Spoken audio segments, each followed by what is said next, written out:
Lights, camera, Rolling. action. Welcome to my podcast, Let's Talk About Verticals, a place where secrets are spilled, stories unfold, and the mysterious world of verticals is revealed in all its glory. Behind the scenes, oh yes. Exclusive insights, absolutely. Eccentric characters, you bet. So pull up a chair, pour yourself something suspiciously strong, and prepare for a conversation you didn't know you needed. So welcome to the podcast Let's Talk About Verticals. And now, let's talk.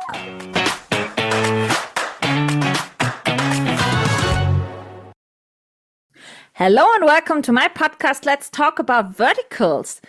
Today I have another female director after Roberta Sparta, now the second female director, and I'm very happy to have her here in my podcast and speak about things going on behind the cameras, maybe some gossiping. Who knows?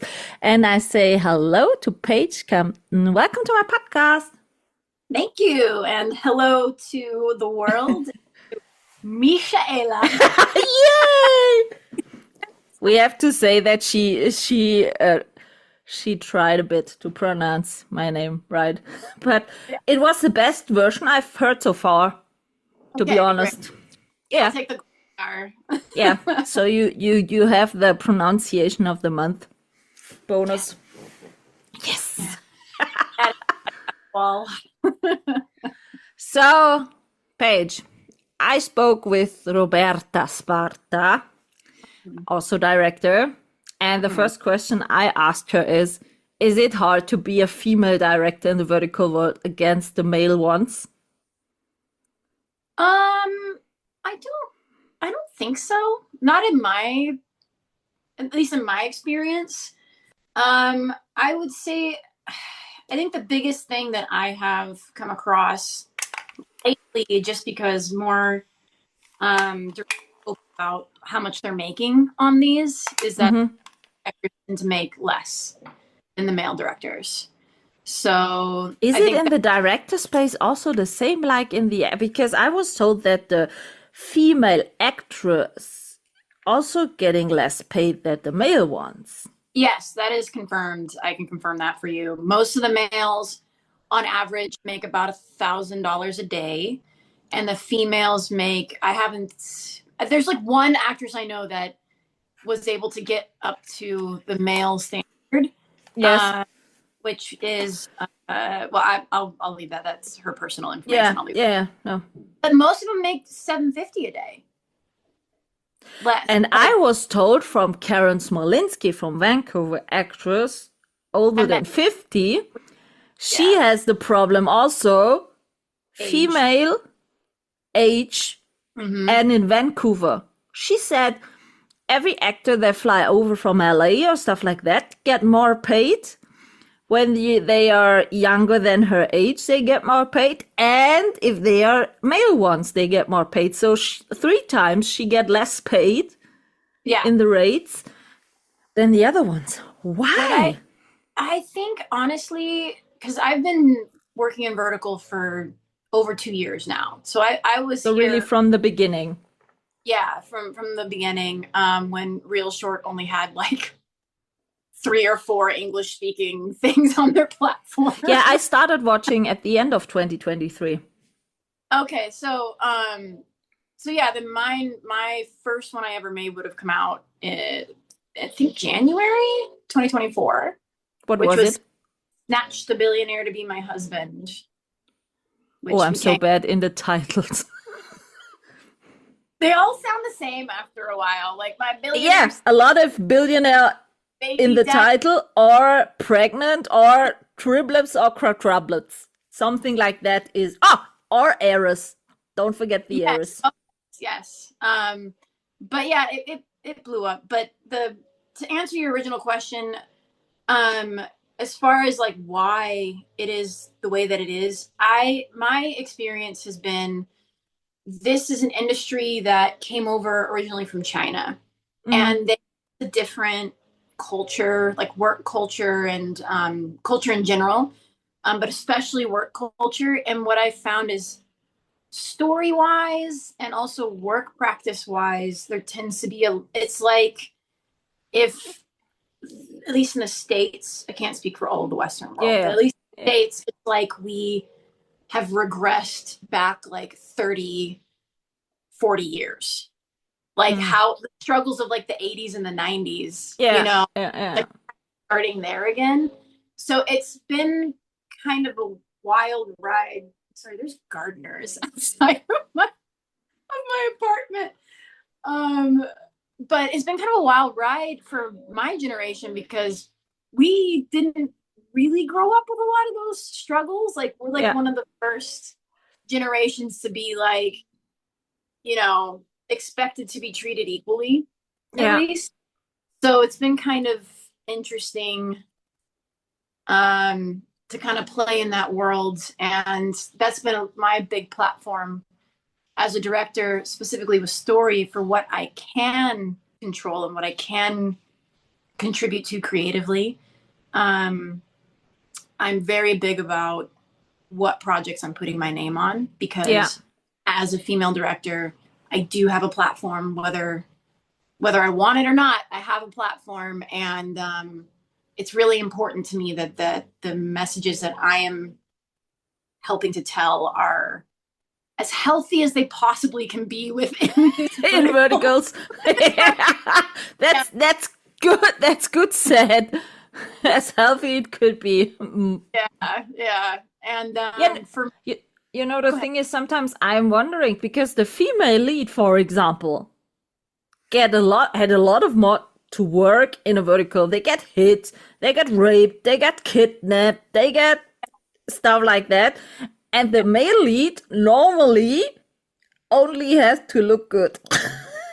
Well, it depends, right? It depends on the story because I think the weird flip for me being a director in this industry is for me working with my actors, I mean that's one of many of my favorite aspects of being a director is working with actors.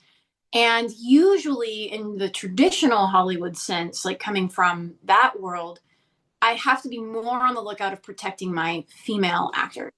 Mm. Uh, my male actors are usually they're all right. They're okay. They, don't have to worry about too much. But in this industry, because the audience is like 90% women, Mm-hmm. I think that's why, even though um so like in the industry, page count matters, like how many lines you say and how many Mm-hmm. pages you have of lines that you say determines Okay. whether you're like top casted or bottom casted, right? Like Yeah, there's yeah, like, yeah, yeah. oh, you've made movies, so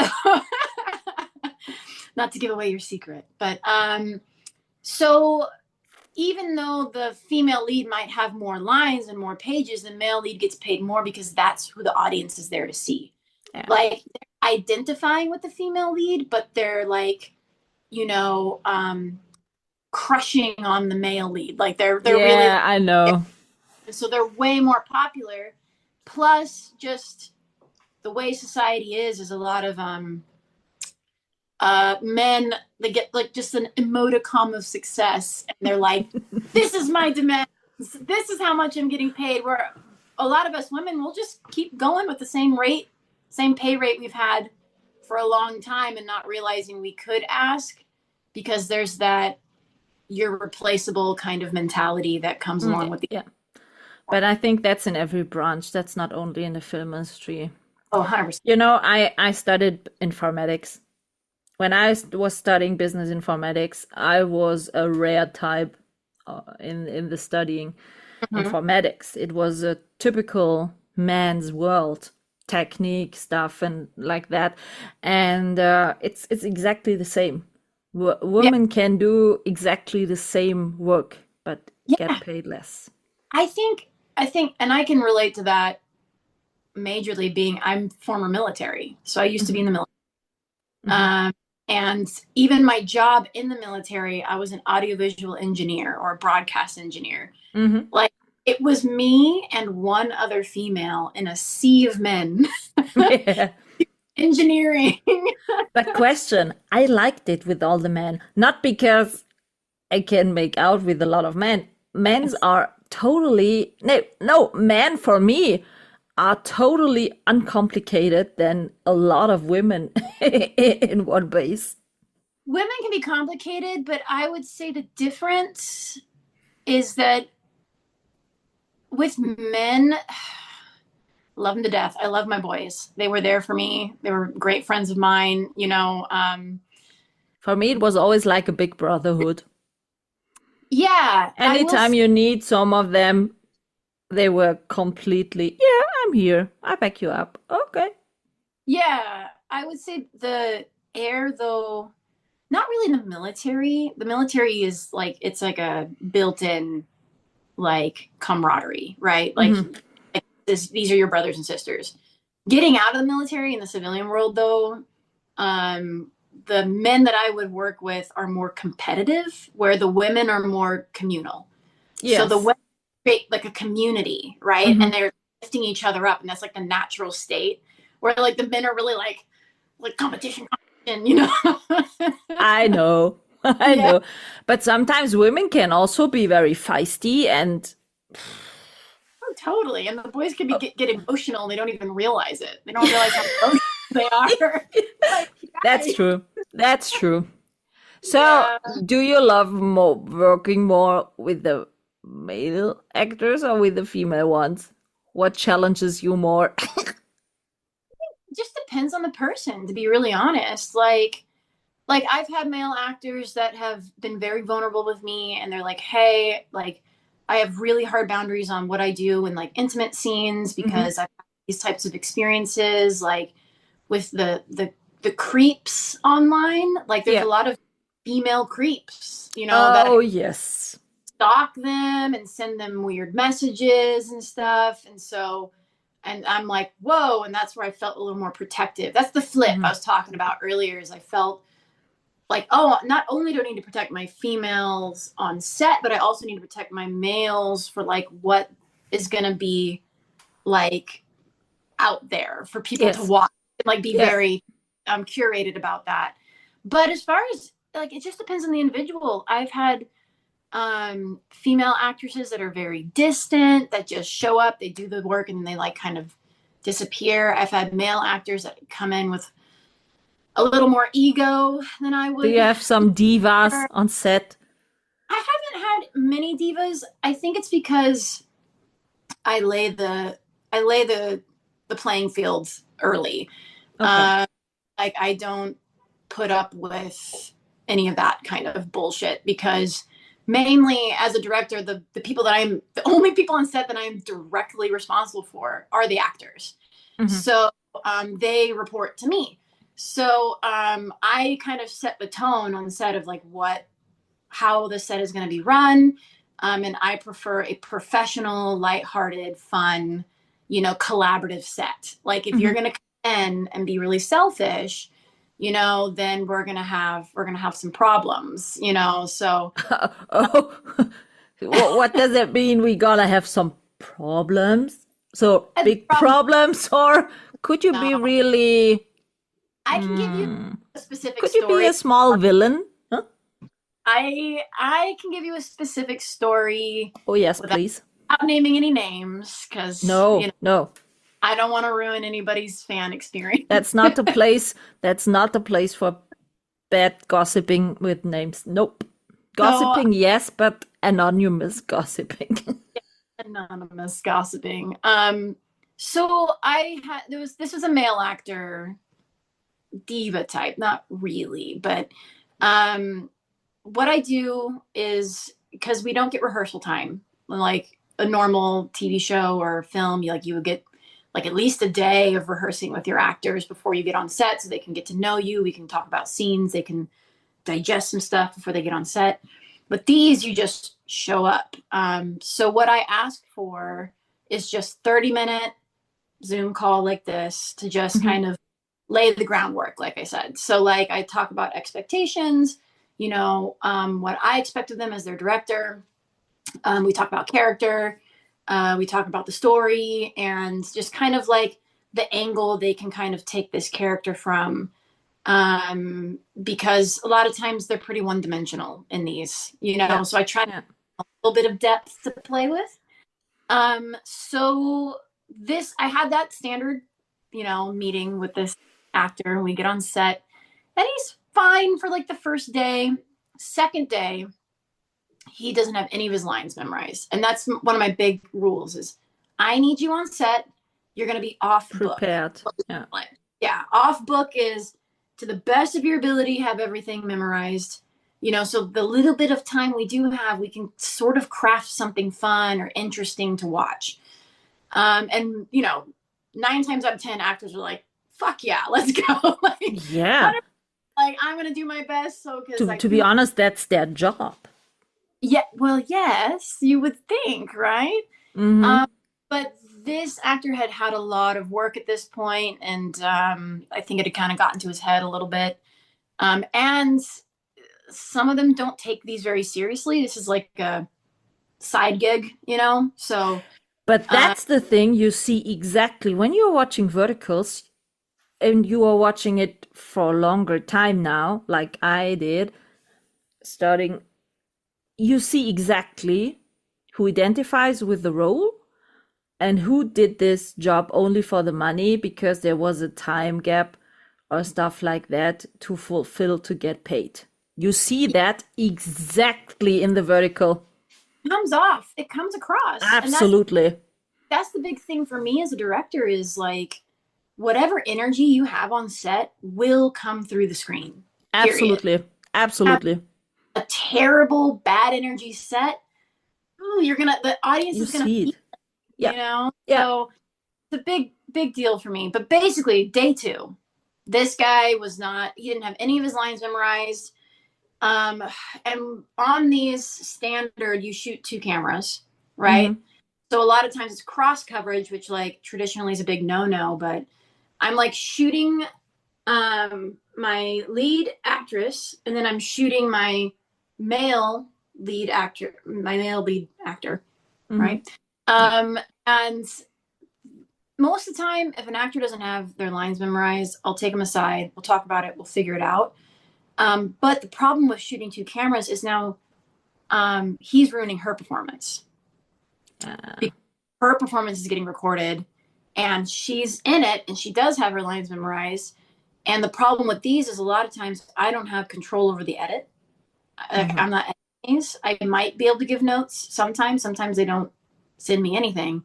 So I have to be really cognizant of what I'm actually recording Mm-hmm. to make sure that I'm recording the best possible version of what we're making. That way they don't use, because they will inevitably use the worst take. They will. Mostly, yes. I don't have access to give them notes to be like, do not use this take. Use the other take. Like it is what it is. So I do my best to sort of like edit without editing. Like just give them like best version. Only good takes. So when he's doing this and he's messing up her lines, I'm like, I don't know if they're going to use all of these bad takes. So, and he's just calling out line, like every single line. And it's driving everybody insane, especially my script supervisor who has to read all the lines to him. So, so after we're done shooting, he's back in the dressing room. I go back there and I'm like, this is what I mean by have a problem. It's not really a problem. Yeah, it's just sometimes these boys don't have directors that have the gumption to get in there and be like, what's up? Why are you, fucking up your lines? Good. Yeah. And that's basically what I did. I was just like, hey man, I saw that you're having trouble with your lines. Like what can I do to help us, make sure that through tomorrow. Yeah. The next scene. And he just like, it's fine. I just need to read him. I just need to read him more. Like, and then he like grabs his script and he's just like going through it. And then I usually don't like to do this to my other actors, but I talked to the lead actress and the reviews on this, people are like, they have amazing chemistry, but on set, no chemistry. He's like, get me away from this guy. So I just was like, hey, if you're both in the makeup chair at the same time, like, do you mind just reviewing lines with him? And Yeah. she goes, totally. Like I can do that. And I'm like, thank you. Did But I it work usually out in the end? it worked out. Yeah. He had it together for the rest of the Okay. shoot. Yeah. But he just needed a director to just be a So it director. was worst one day, not the whole shooting worst. Yeah, exactly. Okay, Yeah. then it's good. No, Yeah. the thing is, as I said, you see as the audience, the audience isn't dumb.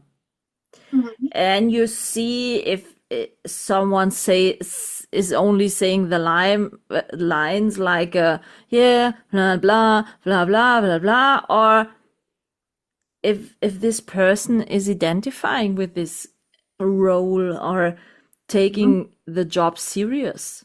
You see, it's exactly. And I think it has a lot to do with the environment on set because sometimes you get these where the client comes in and they spend every day on set and they're basically telling everybody what to do all day long and you don't give they're not giving any even just the smallest amount of agency to their creatives. Mm.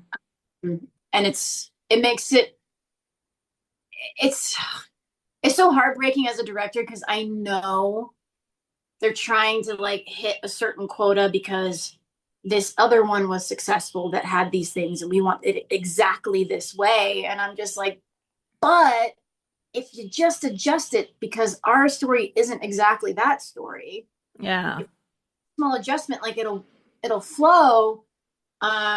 And it's just it can get really I just know it in my heart. I'm like, this is fit not gonna well. winner. Like, Is yeah. does the client often shows up on set? It depends. It depends on what platform. I've Okay. directed a lot of different platforms. I've the only ones I've directed for a few times was Serial Plus. I directed for twice, and then Real Short I've directed for twice. Um, and what's fun is that the very first one I did was Real Short, and the most recent one I did was Real Short. So I've seen very different versions of Real Short. So you saw one version 2 years ago and the Yeah, actual version, and what's two, different? What has changed? 2 years ago, I had a lot of creative freedom. A lot of the people that are the top brass at Real Short now were just working like just producers, just Mm-hmm. done. So I got to get to know them a little bit. I mean, there was a huge learning curve for me on how these are ran, you know, compared to like what I learned on the Mm-hmm. Western side of Yeah, things. yeah, yeah. But I got to edit. I got to sit down with the editor, you know, Okay. Yeah. face, help edit.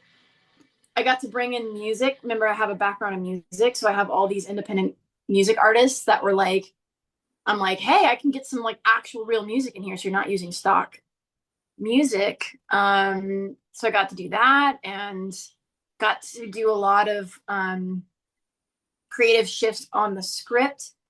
But my approach to doing a pass on the script is I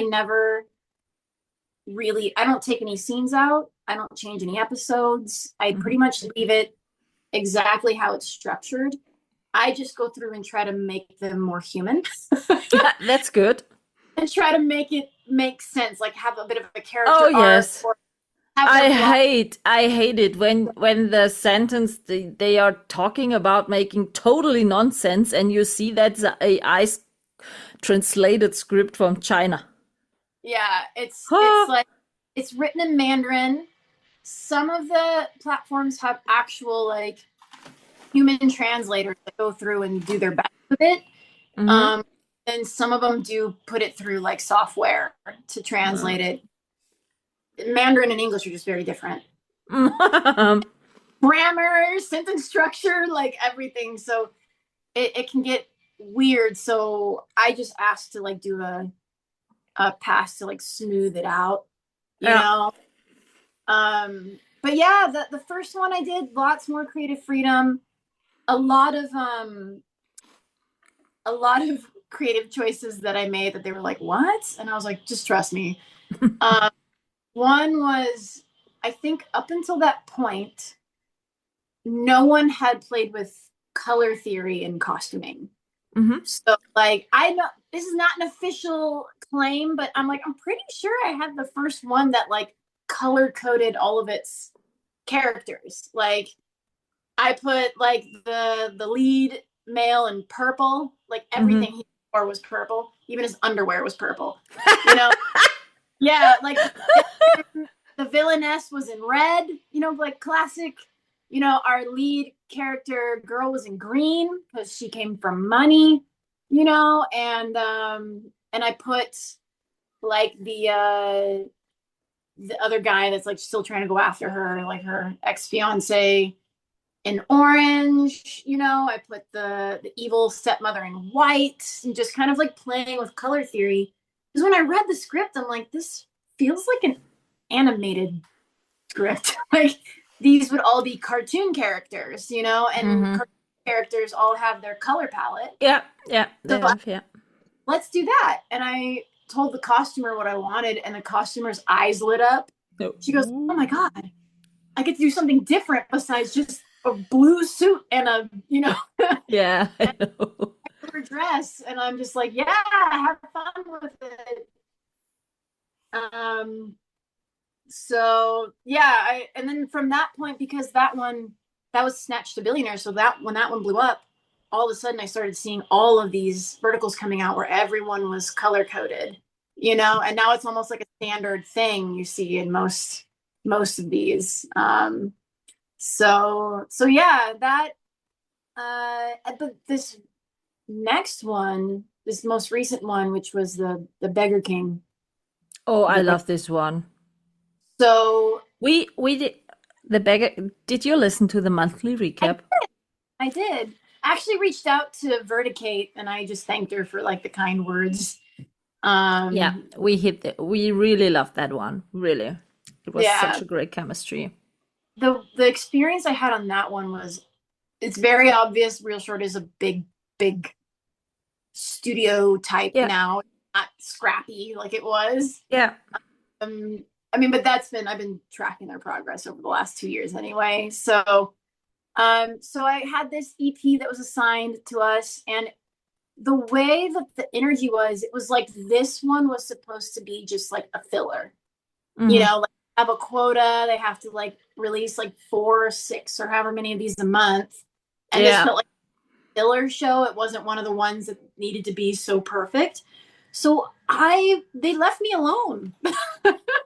They came to set like one day to make sure that episode one was going to be, you know, big and fancy and all of that. We were doing like our VFX and stuff, and we really did shoot on a boat, which was cool. It's my first time shooting on a boat. Um, it's an experience, but yeah, because they left us alone, this was the only script that I received so far. I think I've done 9 or 10 of these. This is the only script I've received so far where they didn't allow me a chance to do a pass to like Okay. smooth it out, right? And I honestly didn't have time because I received the script and we had a week and a half before we had to be on set. So we had a week and a half to throw this whole thing together. Right. Yeah. And that's kind of insane, but also kind of normal in vertical world. So, Was the so cast set? Okay, uh, could you give advices or wishes for the cast? I can. So what with this one, because it was so fast, I think even if I was allowed to do a pass on the script, I wouldn't have had time. Um, they had the 2 leads picked out of who they Hmm. wanted, and then from there, they were just like cast everybody else. Usually, it's a little bit of a conversation. Like, I can give suggestions to the Yes. leads, you know, Okay. Yeah. or I can suggestions to like the top 4 to 6 cast. Yeah. And the leads, the platform always picks the leads. The supporting characters is kind of 50-50. Like I can suggest who I think would work, but ultimately the platform chooses like final decision. But then like everyone else, I can pretty much cast anyone that I want.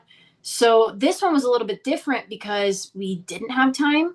They were just like, you're a director. We know you know actors. Who do you have? I can fill this role. And they actually, the production company I worked with, they suggested Sarah for the role of Mia, like the evil villainess, right? Sarah Smolinski or what? Oh no, Sarah. Oh gosh, her last name is Roth something, but she played Mia, like the evil villainess. I don't know if you watched it or not. She has like red hair, like. Okay. But they suggested her, but everyone else was like actors that I've worked with before that I had a great time with that I knew could pull off the role. So I got to cast them. I was just like, cast this guy, cast this guy, cast this guy. And they were just like, this, and check. Exactly. Just because for the speed of it all. And then because the client left us alone on set, me and the actors basically got to rework the scenes. Mm-hmm. So live in time, we were reworking the scenes. And because I had already done, the way that I approach these is I go through the script scene by scene and I do overheads of like where people exist according to the location shooting in. Not cameras though, because that's a lot more energy and usually my DP comes up with better ideas than I do. So as long as teamwork. Truly. As long as I have an idea of where the actors are gonna live and how they're gonna move, we can like bang it out pretty quickly and get a pretty quality product. So with that, like when the scenes came up that were really like the original script was the same thing that you've been seeing over and over again. She's a mute girl. She's getting told that she's a mute girl. She's getting verbally abused and emotionally abused for being. They kept calling her like, you know, a mute little whore, a mute bitch, mute. And I'm just like, this is old. It's tired. It's awful. So the evil stepmother character, that actress I've worked with before, Courtney, she was like, this is awful. And I'm like, I called her kind of ahead of time and I was like, hey, pick like 1-2 places to call her mute. Everything else, cut it. Yeah. And then feel free to rewrite the line to just get the point across. Like we don't need to be calling her names every other line, right? Yeah. She was over the moon for that. She goes, oh, I can be oppressive and I can be mean without having to like do this. And I'm like, exactly. And then I think that there's another point that's the same shit that we've been seeing a lot too, is at the end when she's like kidnapped, she's supposed to be slapped, punched, hit with a cane, kicked in the stomach, even though she's pregnant and all of that. And we cut all of that like on the day. We cut it all. And I was like, let's slap her once because it's a vertical and there's usually you have to get one slap. Yeah. So I'm like, slap her once. Let's find a place where we can put that. And then let's in like a big like emotional moment right before the hero comes in to save her, let's like swing our leg back as if we're gonna kick her, but we don't because the hero slides in at the last minute and stops everything, right? I'm like, that way the client still kind of gets what they were going for, but we will feel good about it as creatives, as artists, and like the audience isn't once again traumatized. So I worked a lot with the actors. on, you know, re re reapproaching these scenes with a more human touch, Yeah, that's uh, good. even the flawed humans. And I think the best part of it um, was the ending. So the original ending was oh, it was so bad. It was so bad. So the original ending was like they're out on the balcony with the fireworks, and she's just upset because she's like, "You were rich this whole time and you didn't tell me," you know? And he's like, "Well, I just didn't want you to leave me because I'm rich."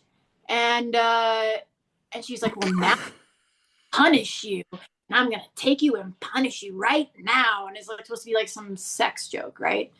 And I'm like, first of all, that does not fit our character. That um, thing, like, it doesn't fit her character at all. We never established that with her being like a little on the like, you know, hot and sexy side No, of she was always shy. yeah, The and very shy one. kind. I'm like, and I just this ending is so ungratifying. You know, if like if Mhm. I'm watching this, you know, once I get to the end, you know, I want to feel at least like some sort of like everything's wrapped up in a bow and something feels satisfying. So I went to Samantha Drews first. Mhm. And I don't know if you guys know this about her, but she used to write for Real Short. And I think she might still write for Real Short. I don't know. But that was her background. So I was like, hey, got a question for you. This ending, she goes, is so bad. I'm like, it's so bad. And I'm like, I want to change it so it's actually a happy ending that feels like your character. And she sits there for a minute. I'm like, just chew on it, you know, and let me know. And like a couple of minutes later, she comes back to me. She goes, I got it. I'm like, what? She goes, what if she gets her voice back? And I'm like, oh, I fucking love that. Yeah, Love that because it's kind of happy end. yeah, I'm like, he gets to get like spoilers. Sorry, everybody, and spoilers, but he gets his voice back. You know Mm. why can't she gain her voice through his love? Like he loves and supports her, Yeah, that and it was a mentally you know, thing. Yeah. and my thought was, I love that just symbolically too, because like when a man can support his woman, you know, and love her to a degree where she literally gains a voice, you know, is Yeah. so then we brought uh Luke in on the conversation, and we were like, hey, what do you think? And we kind of from there crafted like what the back and forth would be of the moment, Mhm. and have this beautiful ending. And it's because they thought, I'm pretty sure this was going to be some like filler, you know, thing, and we went and took it and made it something more special, and it then lived in like the top 10 for like 3 weeks, you Yeah, it know. has. I just checked. It has around about 70 million views now. Yeah, because You know the thing that I think that would be best if the creatives on set would get more, I don't know, more possibilities to be mhm, creative.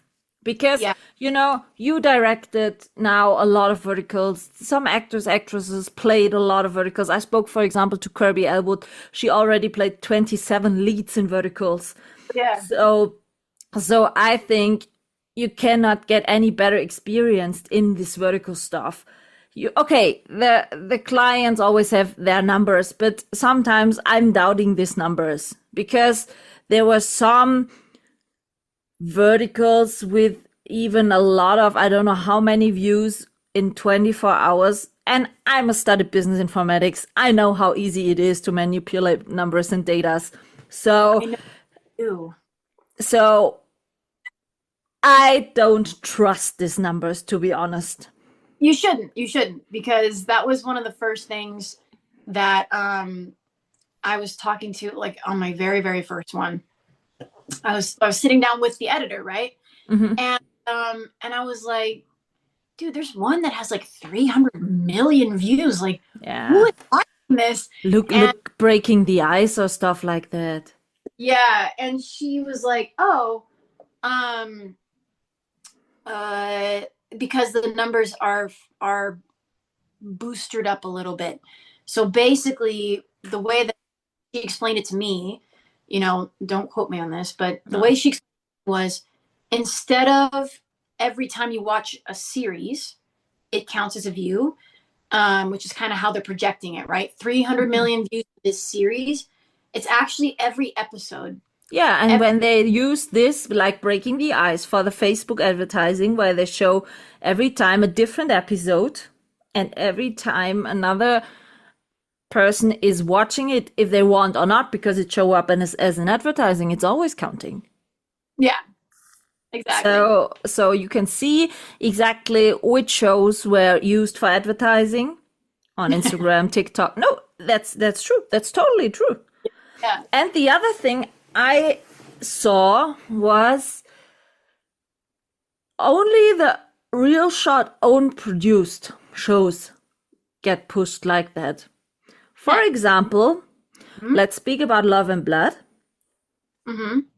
It was not produced by Real Shot, it was published by Real Shot, but Real Shot never ever did really marketing or stuff like that for Love and Blood. All the Yes. marketing stuff who has been run in the background was from the actors themselves Mhm. or stuff like that. So Love and And Blood, for example, only has round about 8 million views, yeah, although it was so hyped yeah. before they come out. And to be honest, I was kind of surprised that it was sold to Real Short and not, for example, Viglu or stuff like that, because Campus Rival was really well placed on Viglu. Yeah, I think it's because I know one of the production companies. So one of the production companies that helped with Love and Blood, I worked with prior, Okay. and they work with Real Short a lot, so they have a lot of connections there. So I'm Mm-hmm. pretty sure why it ended up there because that's the pathway that's open to them. But you're absolutely right, and that's one of the things that I'm pursuing personally. Originally, oh my god, so like March, April, I had this idea. I'm tired of this shit. I'm tired of like arguing with these platforms all the time to like not have characters rape each other. Like I just really, really want to put like really fun, good, like, like entertaining stuff out there for these viewers and the audience to watch, and they can like feel good at the end of it and not be like sickened by things, Yeah, yeah, yeah. sense. And so I thought I was going to start my own app. I joined up with a friend of mine and brought a few other people on. We did a lot of deep diving, researching, and all of that, and realized one, everybody and their brother is coming out with an app in the States. A bunch of people are coming out with apps in like January, February, March. So I'm like, I have round about 50 apps on my smartphone at the moment. yeah, eventually I think they're all gonna consolidate, like they'll all start buying each other, right? But I think that's another like probably year or two before we really start seeing that. But American apps are coming out at the beginning of next year. There's already a couple that are out currently, and I just didn't want to spend all of my time and energy managing an app. I wanted to No. make. Yeah. So we thought we'd become a studio. And I just learned really quickly that the speed at which traditional Hollywood moves is just not the speed at which vertical moves, which I knew that, but it's really hard to get traditional Hollywood people in on the game. Yeah. They see kind of this gold rush right now, right? Where they can make a bunch of money, but I'm like, yeah, but you're gonna have to work like a dog for like the first like few months. It's gonna really suck, Yeah. we're making them for dirt cheap. So I had those contacts, you know, politely declined to like pursue it. So I'm like, I'm here. I have like that survey that I sent out to you and to a few of the other fan groups. I've got a lot of great info back. Jen from Vertical Drama Love also has her massive survey, which is insanely helpful. And it aligns, a lot of the answers she got aligns with the answers that I have on mine. And I'm like, I think I'm gonna make an independent one. And that's been happening a lot lately too, is a lot of independent verticals are coming out. And when I thought I was going to do an app, I had a lot of conversations with these, including people like Karen Smolinski. I talked with Sagebrush or Sage Candle Media that did that beautiful like Western rancher rom-com called, oh my gosh, Sagebrush Hollow, I think. And a handful of others. And that's the big thing, is like, what do we do with it once it's done? And that's where I came across, in my many mixers and premieres and things I was going through, I came across this guy named Matt Rainey, and he's partnering with one of the original builders of MySpace. Okay. And he's creating an app called Inverted. And I wanted to plug this for any independent filmmakers that might be listening to this podcast. Inverted.film is fully dedicated to only independent vertical content. And their goal is not like YouTube where anybody can put stuff on. People will submit their things. It'll be, you know, if it meets the standard, like the quality standard that they're going for, they'll put it up on the app. And it's a 70-30 split of revenue share, 70% going to the artist. Oh, that's great.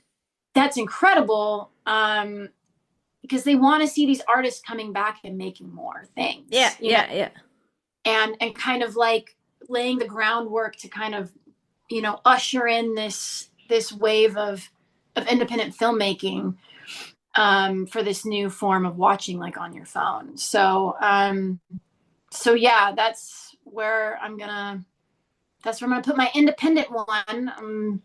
I'm like, you know, and just at the beginning stages of getting it made, and just stay tuned, everybody. Stay tuned. There's going to be... I think that the vertical stuff is still at the beginning. I'm sure that in 2026 there will be, for example, the European market is not very big at the moment. Here in Germany, stuff like that, verticals are not so common. A lot of people here around me don't even know what verticals are. When they see on my Instagram profile all the sneak peeks and stuff, I often got asked, what are these verticals? What are you doing now? Should I know these people you are talking to? Maybe, I don't know.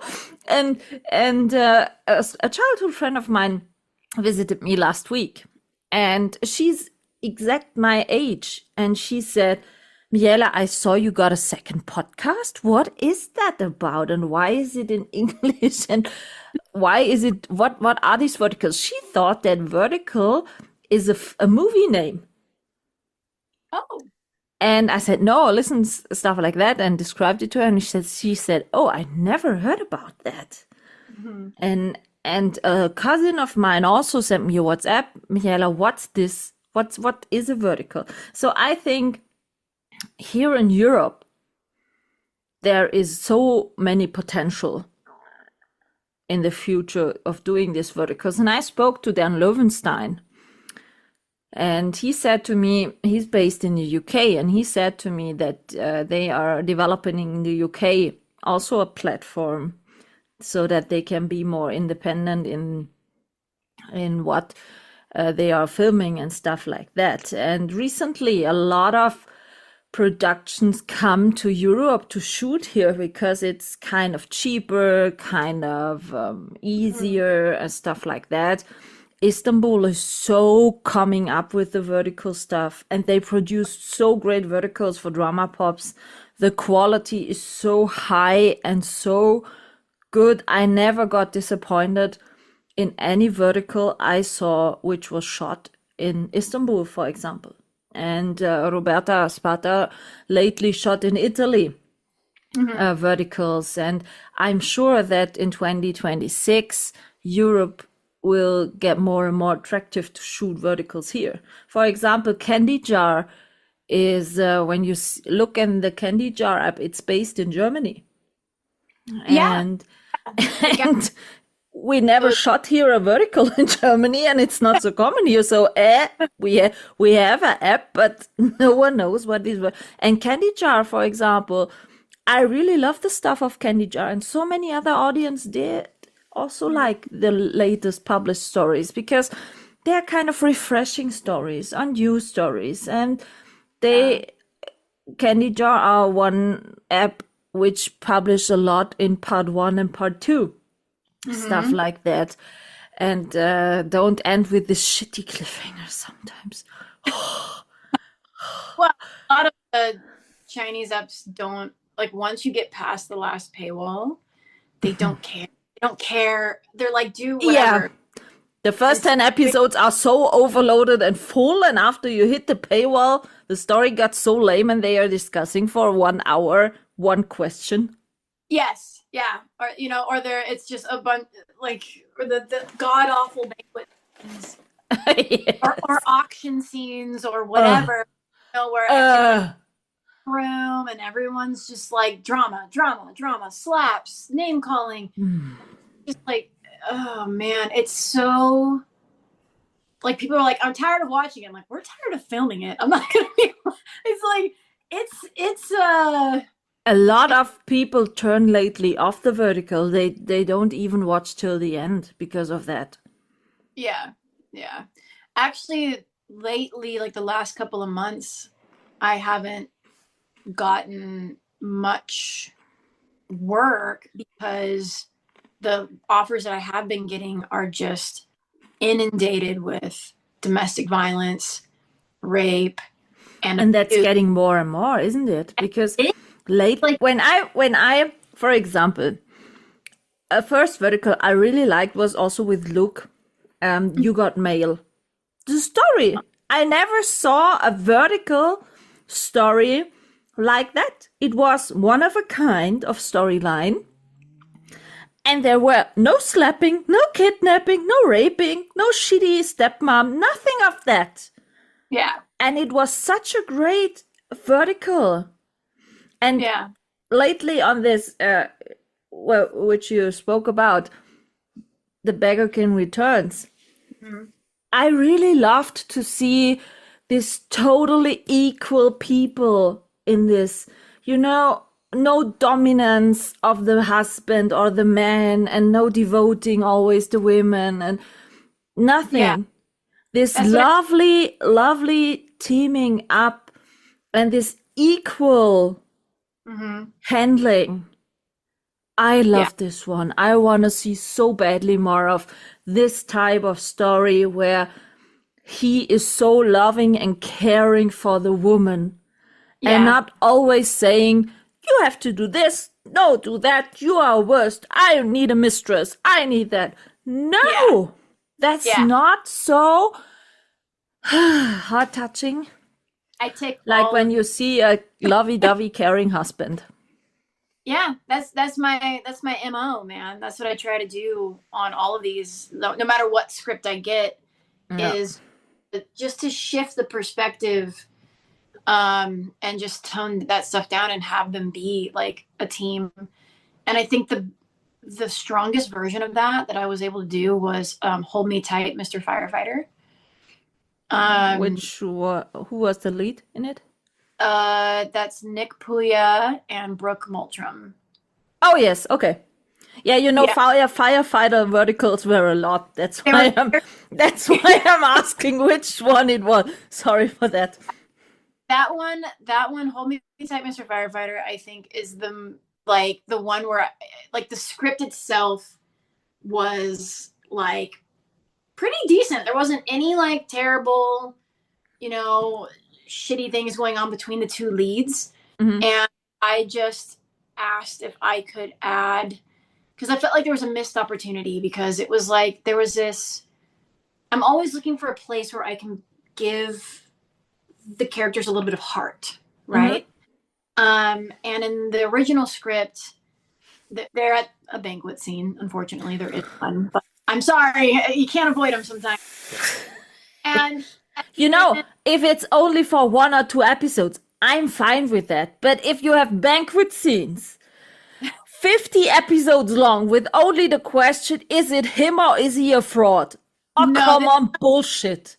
this one was okay. It was broken up, like with a fight in the bathroom, and then we come back and there's table talking, and it's just like more visually, more like you're not just like stuck in the same shots for like 7 episodes. Yeah. But at the end of that, in the original script, he's just like, or she says, I want to show you something, and then they just go to a hotel room and they have sex for the first time, and I'm like, okay, pretty standard, normal, boring stuff. I'm like, what if we add something in there that's special? So I'm like, while they're dancing, he just asks, what's something you've always wanted to do that you've never done? And she goes, oh, I've always wanted to go camping. I've never been camping, And then instead of this sex scene being just in a hotel room somewhere, he takes her to his place of work where he set up this like camp, camping. Yeah, I know. And like just like gave it a little thought and heart and stuff, and it just elevated like the experience. It's more romantic. Sorry, Yeah. but verticals need kind of more romantic in it. 100%. I love it. I love it when the husband makes breakfast for his woman, and not when he's sitting down and said, "Where's my breakfast?" You know what I mean? It's so simple, easy peasy. Yeah. Or only the question when the women get back wherever they were, and they were asked, "How was your day?" Stuff like that. This caring and sharing. That's what I'm missing really often in verticals. Mostly of the time, the husband is always giving orders to his wife, and the wives are always filmed like they are so weak with non-own opinion and stuff like that, and they couldn't survive without a man. You know what I mean? Yes. And I hate it because I was married. I'm divorced. I'm living on my own now, and I can do my own shit. I don't need a man to survive. You know what I mean? And I hate it when in every vertical the women are always so weak that they cannot survive, that they have to get knocked up, and then the man said, "Yeah, move in with me. I will take care of you." Come on. They only care once they're pregnant. It's really, really awful and toxic messaging, and it's hard because again, like I can't go in and completely rewrite the script, but I can work given to me. So like I do my best to try to present these scenarios in a way where it's mutual.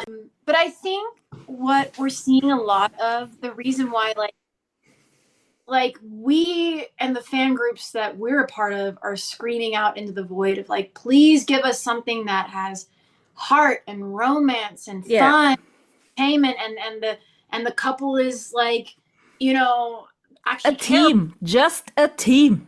Yeah, and they're human. I think the reason why you're still seeing a lot of these platforms are still giving you the exact opposite is because they're working on a global market, right? So like Western market, that's the stuff we want. These are the things we gravitate towards. We want people that put thought into things, that team up, that care about each other, that there's a lot more romance involved. Whether that's like sticky sweet romance or hot and spicy romance, it's still like that's what we're wanting.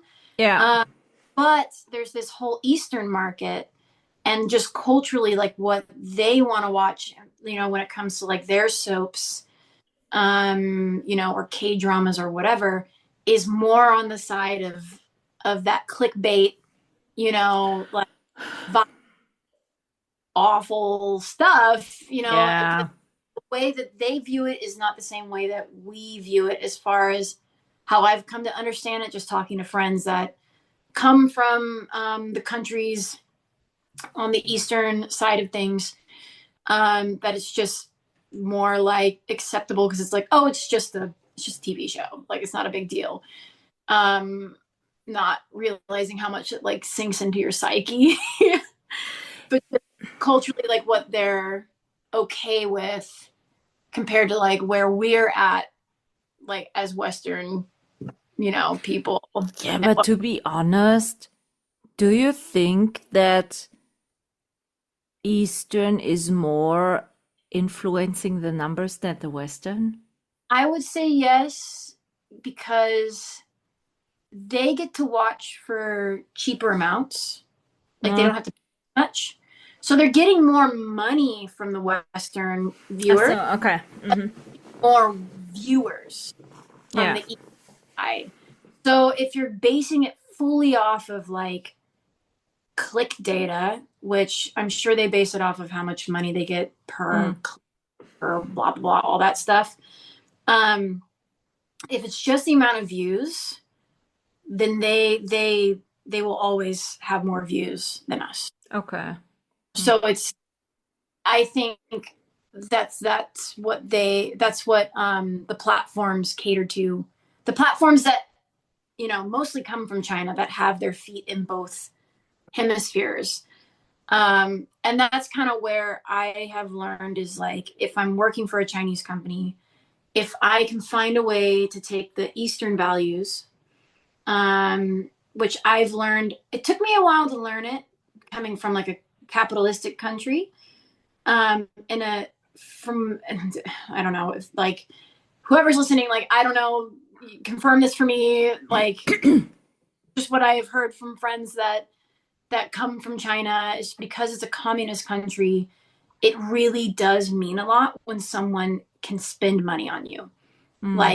Like that actually, means a lot if you're able to get something expensive, because there's like caps on like what you're allowed to make and how much you're allowed to spend and all of that, in their culture. So those values, and then if you take the Western values of like putting a lot of thought and heart and things into Yeah.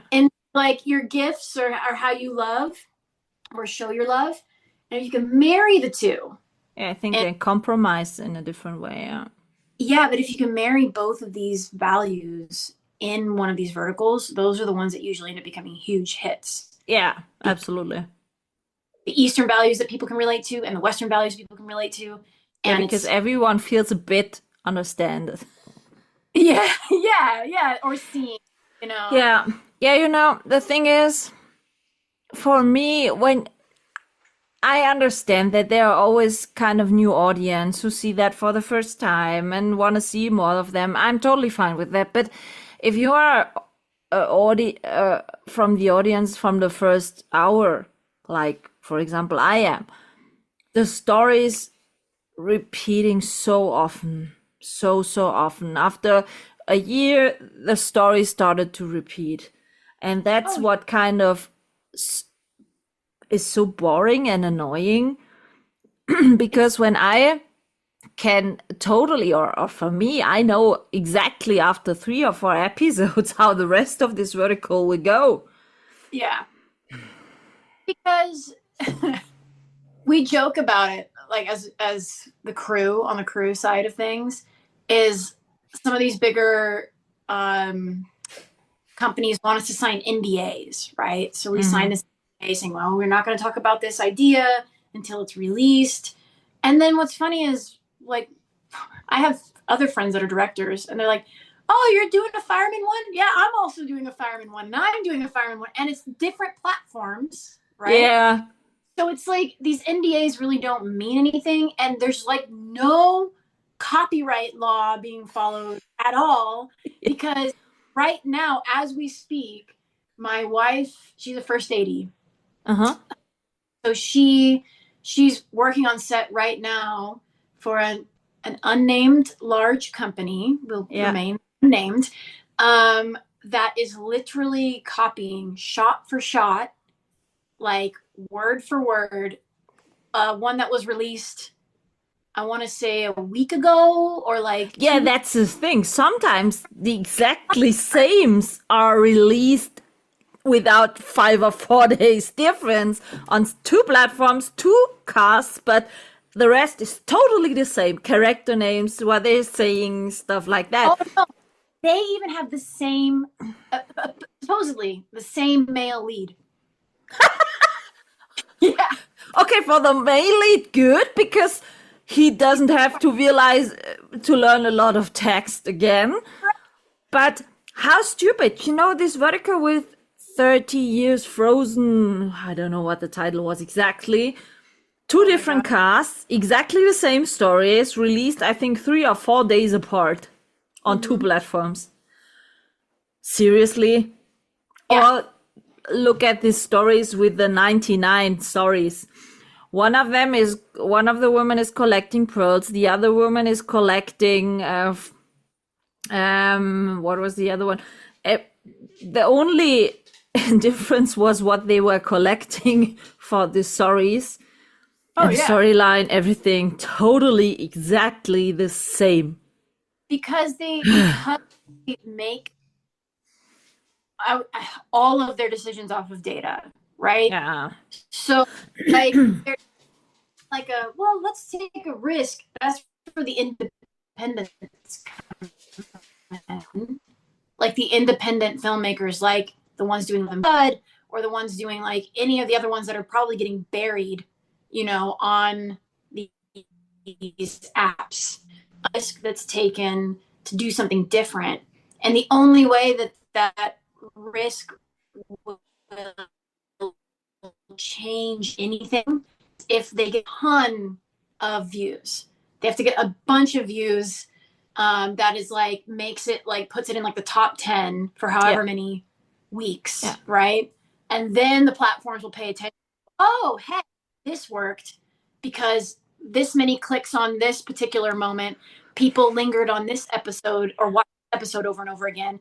That's why you keep getting stuff like I hope you're ready. I don't know if it's come out yet, but there's a lot of weird step sibling stuff coming out right now. You know, it was last time it was kind of sport verticals. The only thing that changed were the sport. Some play tennis, some play football, some play hockey. Then there were lately so many cooking verticals. Yes. Where some of the leads didn't even know how to use a knife correctly. That was kind of bothering me then extremely, And you have always upcoming periods. And for me, for example, this whole professor students shit. I am a professor, sorry for that, but it's so annoying to watch so shit stories. And it's always, if you're saying now, there were lately some step sibling stories, but it's so shit. Oh yeah, and there's out, and there's like the scene. This is what I mean when it's totally data driven. They look at this one that was semi-successful, and they go, okay, our stepbrother falling in love with stepsister, school, and and then there's this one scene that we see has way more views than any of the other scenes, and a scene where she has a vibrator. So now we're going to make sure, no matter what the story is, that there's a vibrator scene somewhere, and they tell the writers shove it into their story somewhere. And it's just like... It doesn't make sense, but it is there. Yeah, exactly. Yeah. And that's exactly why I love watching verticals on Candy Jar and Vigloo. You know, Vigloo are producing more origin stuff, and you can be sure that most of them storylines are not that typical bullshit you see on the big platforms. And exactly the same with Candy Jar. Hmm. Although also the yearly membership is cheaper than the big platforms, Yeah, which is and they helpful. are producing much more better verticals. And Yeah. Drama Pops released lately so great verticals and storylines. Really, Yeah. I don't have a membership for Real Short anymore because the verticals they dropped lately were too much Hmm. quantity, less quality, Yes. and always the same shit old stories. Sorry for that. No, you don't have to say sorry. I'm not writing these stories. That's the reason why I said the last Yeah, couple months haven't worked because down so many job offers because I just can't bring myself to direct something like that, and that's my own personal thing. It's like not only do I have to live it by reading this script over and over and over again and breaking it down, but I'm asking actors to relive it. I'm asking crew to relive it, hmm, and asking an audience to relive it. And I just can't be a part of that. So I'm yeah, like, yeah. that's why I'm like, I'm just gonna make something of my own and hope that I get enough views I'm to sure. else. I'm sure because the audience craves for new stories and I, stuff like that. yeah, that's what I'm hoping for. I'm But sure. yeah, When you have done your project and it's shortly released, then we have to talk again. okay, And okay, then we have to talk about what's the big thing now is coming. yeah, because Because I know a lot of audience grieving for new stuff. yeah, and that's what I'm gonna try to do is put something together that like just talking with the fans and the fan group leaders and stuff and the conversations I've had with them, plus the survey, both mine and like my own personal survey that I did Jens? and Jen's survey and the stuff that I want to make, like all of that kind of aligns. And Yeah. so like, I'm really excited to like get this off the ground. I just have to find people with money. I just have to find people with money. Yeah, it's always about the money. I Yeah. spoke with Danny Farber. I spoke with Matt Macedo. I spoke with Kirby. Mhm. We have all really great ideas for a vertical criminal series one. Oh, cool. Yeah. Yeah, Mine's gonna live in the but we rom com need world. first a win of the lottery. Money No, money would be that's the so thing. You easier. really don't. You really don't need to win the lottery because these can be made. These are made pretty cheaply. I think if you have anywhere anywhere from like if you're gonna make a 90-page series, okay, Mm, so if you do less, you need less money. mm, Anywhere from 150,000 US to 200,000 US, you can make one of these. mm. That's how much they make. And then they make like, millions of one. Yeah, yeah, yeah. One they make millions and then they just pocket it. I don't know what they like. It just feels like because they keep cutting and cutting and cutting like rates and they keep cutting budgets, and they're making more and more money. Like there's articles that come out that are like, oh, these platforms are $1 billion platforms. I'm like, yeah, exploiting Mm. people. And the pay rates are still less. Yeah, yeah. So, That's ridiculous. So we will see. Paige, at the end of every episode, I'm asking a 5 question quickie. oh, So, right. Didn't study for this. Okay, go ahead. come on, totally simple. But the first question is, what's your favorite dish? What do you like to eat? Totally Oh, non-vertical stuff. yeah, no, great. It's like a good palate cleanser. No pun intended. Yeah, I published a cookbook. I always judge people by food. I if I have to pick like A favorite dish or like a favorite like genre of food? No genre, a dish. Oh, okay. God. Okay, I'm gonna give you two. Yeah. Maybe I'll, you know, I don't think I can though, because one's fresh and that's a poke bowl. Have you ever had a poke bowl? No. What's that? Okay, a poke bowl it was to my knowledge invented in Hawaii. But it's like a Japanese Hawaiian kind of fusion thing. Okay. So it's either like a rice, traditionally it's like a rice base, and it's like sushi fish. So like Ah, raw okay. with like different sauces and toppings and things. And it's kind of like if sushi was a bowl. So love poke bowl, but it's like a hot day meal, right? Okay. Yeah, yeah.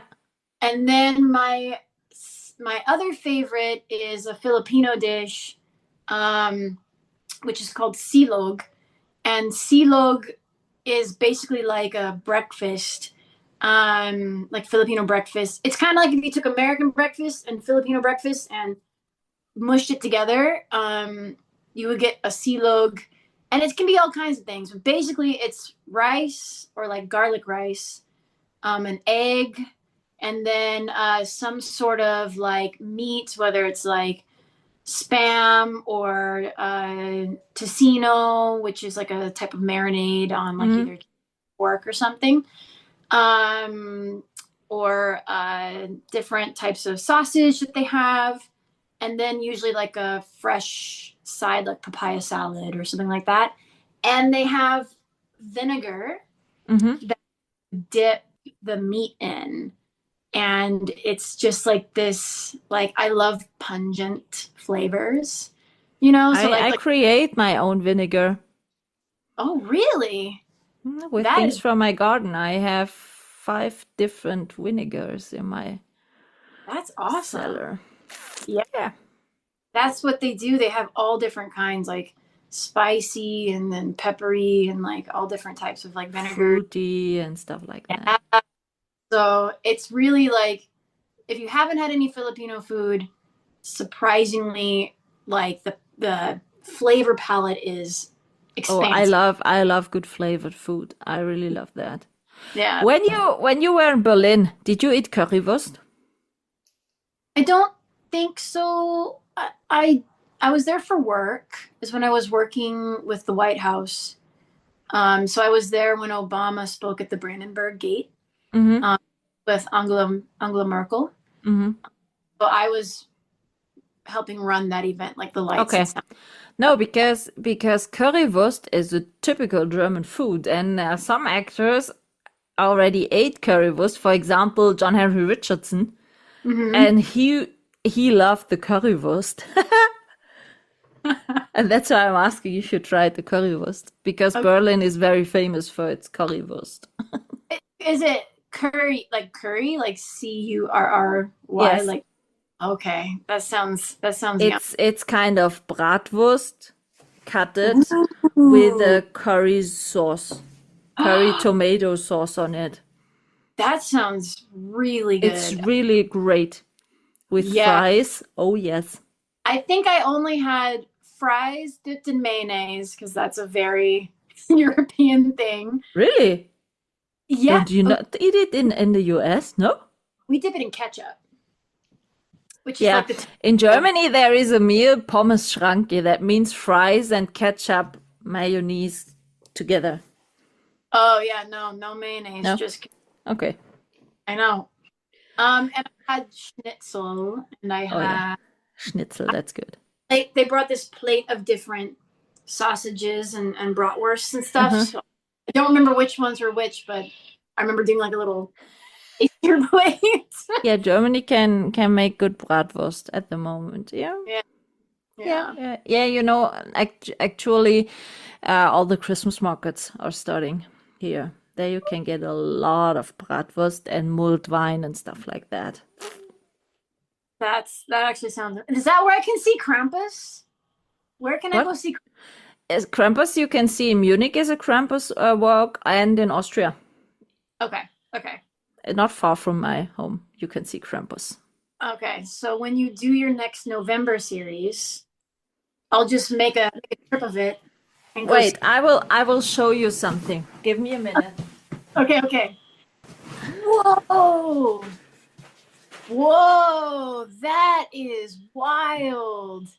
That is so cool. That's my second personality in February. That is absolutely terrifying, but also amazing.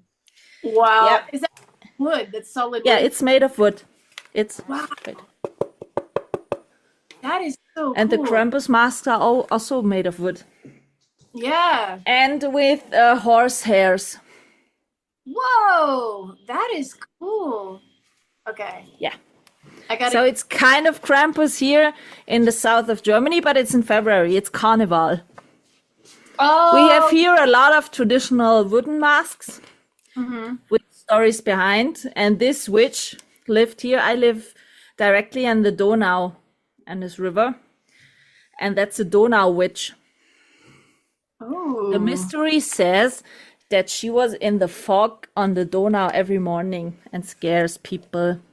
I love it. I love stuff like this. I love myths. I love lore. So, next question. Yes. What's your favorite movie or film? What do you like to watch? All-time classic or favorite, stuff like that? So as a filmmaker, we get asked this a lot. And it's, the first few times you're asked, it's always like an impossible question because like so many movies bring so many different things to the table, experiences, characters, worlds, right? But I was able to kind of boil it down because basically what I told myself is what movie could I put on and watch if it was the only movie left in the world? Mm-hmm. Continue to watch it and enjoy it. And that is Indiana Jones 3, which is part 3. Okay. Yeah, The Last Crusade, with Sean Connery. Okay. And Harrison Ford, and Sean Connery plays his dad. I just think it's like, I will argue to the ends of the earth. I think it's absolutely perfect film. It's a buddy comedy at the end of the day that's wrapped in an adventure movie, like package.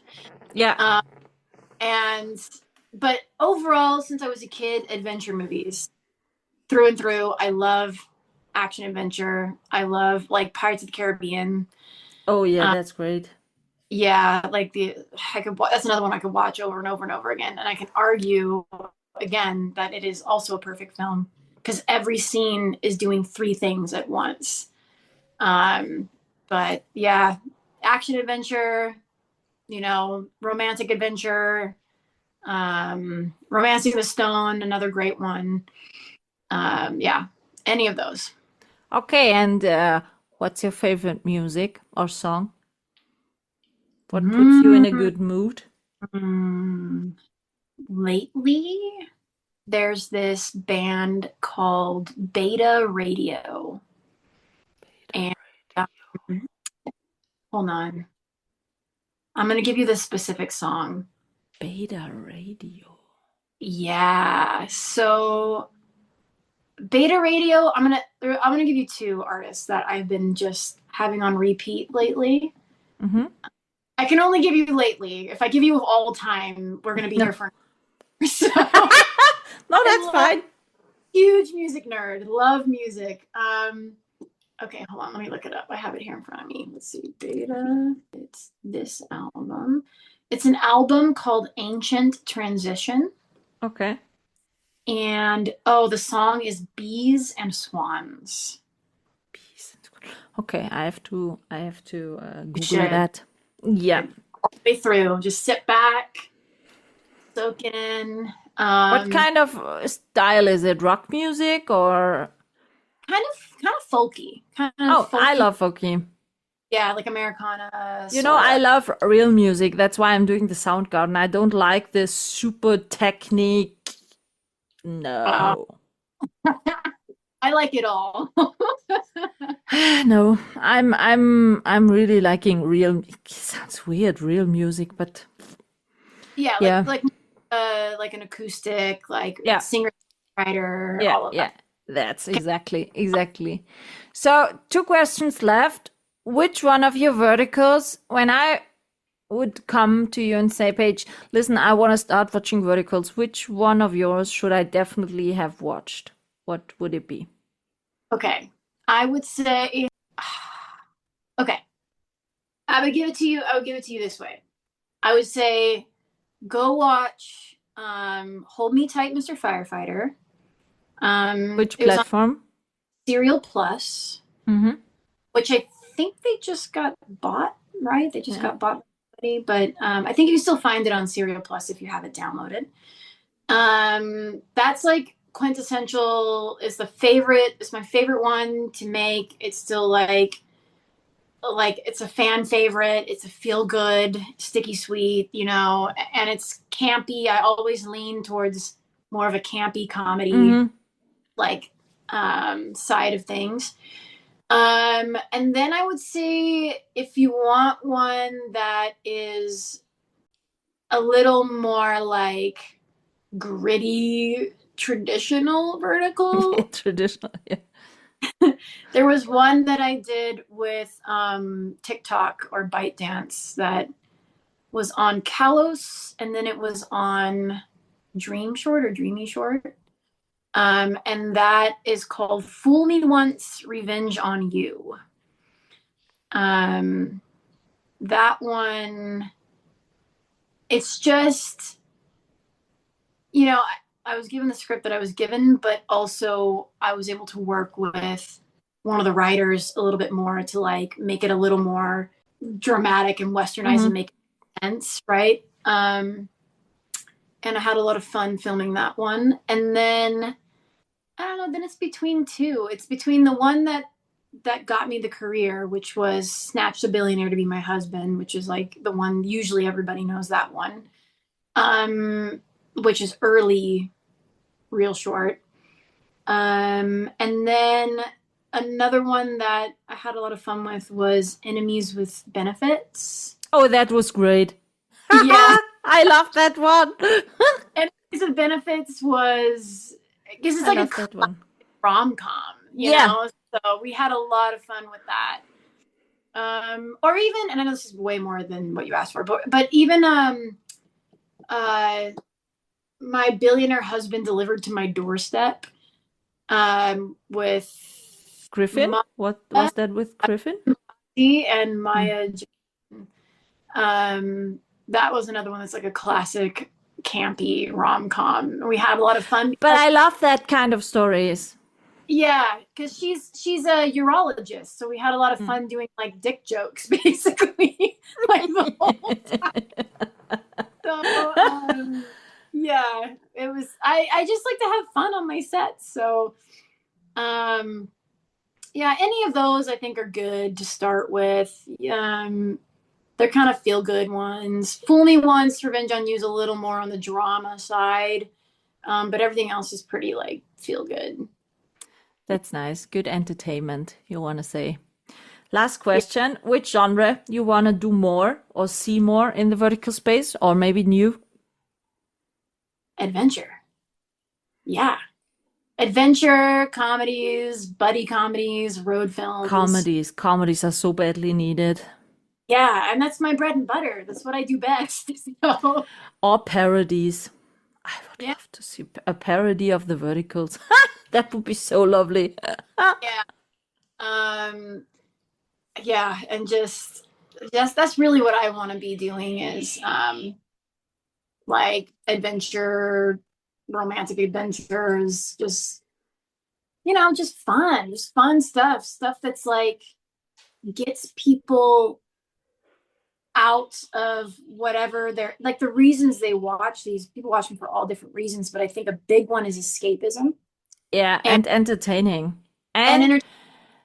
mostly are watching when they're coming home after maybe a shitting, stressful working day, sitting on the couch and want only as you said, escape and get good entertained and stuff like that. And feel good and wrap up the day Yeah. with some Yeah. and that's what I want to bring. That's what I want to bring to the table. So any genres in that, like I would love, I don't know how we would pull it off, but I would love to do a musical. I think that's a lot of fun. Then you should be cooperating with Dan Loewenstein because he said he wants to do a musical so badly and with the soundtrack on it. And his wife is, what is she, a casting director? And she knows a lot of musical stars and she did musicals or stuff like that. Something like that was.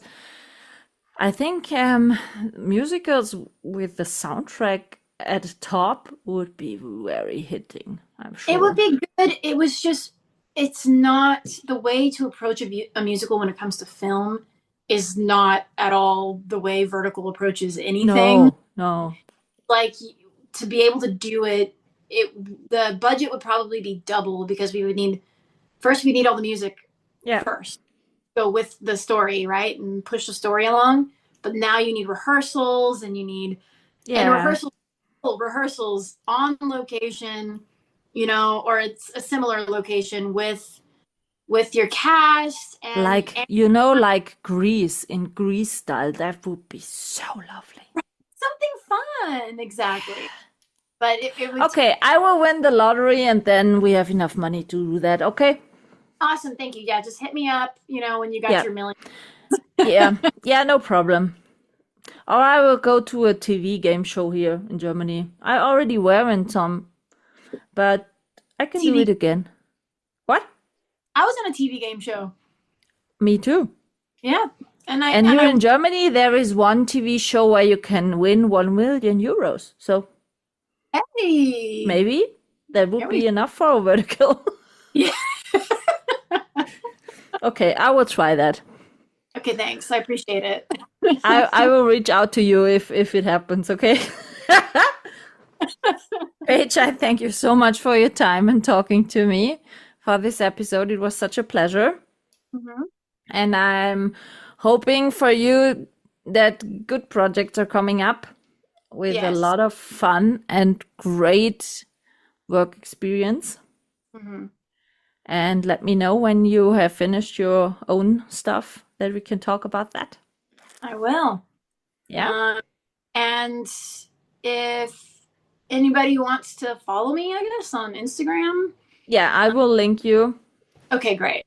In the description of the episode on the sneak peek. I'll follow up. Is there any link on your profile where they can fill out the survey? The survey is, I'll take more. Actually, yeah, I'll take more. I'll add a link. I'll add a link on my profile. Yeah, so that all the people can fulfill the survey. That would be great. The more the merrier. Yeah, I think so. So thanks, Paige, and have a great day. All right, you too. Bye. Yeah. This is a wrap on this episode, and I hope you tune in again.